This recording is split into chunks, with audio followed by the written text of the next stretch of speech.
भगवान श्री कृष्ण कौरवों के पास गए तो उन्होंने कहा, अगर आप आधा राज्य नहीं दे सकते तो केवल 5 ग्राम दे दीजिए।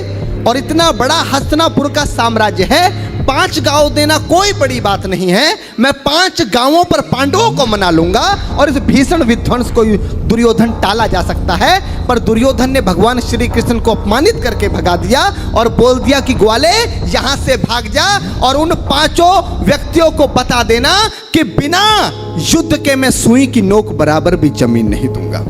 भगवान ने युधिष्ठिर से आके कहा कि अब तुम्हारे सामने युद्ध ही शेष है, वरना तुम्हारे पास कुछ नहीं बचता। और यहाँ से पंक्तियां जन्म लेती है। कुरुक्षेत्र का मैदान है, एक तरफ कौरवों की सेना है कमल, एक तरफ पांडवों की सेना है।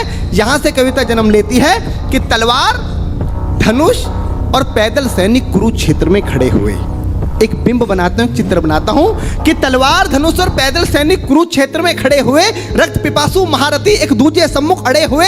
कई लाख सेना के सम्मुख पांडव 5 बिचारे थे। एक तरफ थे योद्धा सब, एक तरफ समय के मारे थे। महासमर की प्रतीक्षा में, महासमर की प्रतीक्षा में सारे ताक रहे थे जी, और पार्थ के रथ को स्वयं केशव हाँक रहे थे जी। बहुत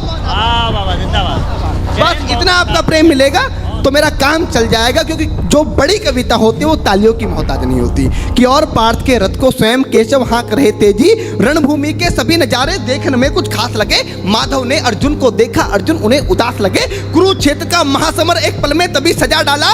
5 जन्य उठा कृष्ण ने मुख से लगा बजा डाला। हुआ शंखनाद जैसे ही सबका गर्जन शुरू हुआ, रक्त बिखरना हुआ शुरू और सबका मर्दन शुरू हुआ। कहा कृष्ण ने उठ पार्थ, कहा कृष्ण ने उठ पार्थ, और एक आंख को मीच जरा, गांडी ऊपर रख बाणों को, पृथ्वी को खींच जरा, और आज दिखा दे रणभूमि में, आज दिखा दे रणभूमि में योद्धा की तासीर। यहाँ इस धरती पर कोई नहीं अर्जुन के जैसा वीर, यहाँ इस धरती पर कोई नहीं अर्जुन के जैसा वीर। यहाँ सुनी बात माधव की तो अर्जुन का चेहरा उतर गया, सुनी बात माधव की तो अर्जुन का चेहरा उतर गया। एक धनुर्धारी की विद्या मानो चूहा उतर गया। बोले पार्थ सुनो कान्हा, बोले पार्थ सुनो कान्हा, जितने ये सम्मुख खड़े हुए हैं हम तो इनसे सीख सीख कर सारे भाई बड़े हुए हैं। इधर खड़े बाबा भीष्म ने मुझको गोद खिलाया है, गुरु द्रोण ने धनुष बाण का सारा ज्ञान सिखाया है, सभी भाई पर प्यार लुटाया कुंती मात हमारी ने, कमी कोई नहीं छोड़ी थी प्रभु माता गांधारी ने। ये जितने गुरुजन खड़े हुए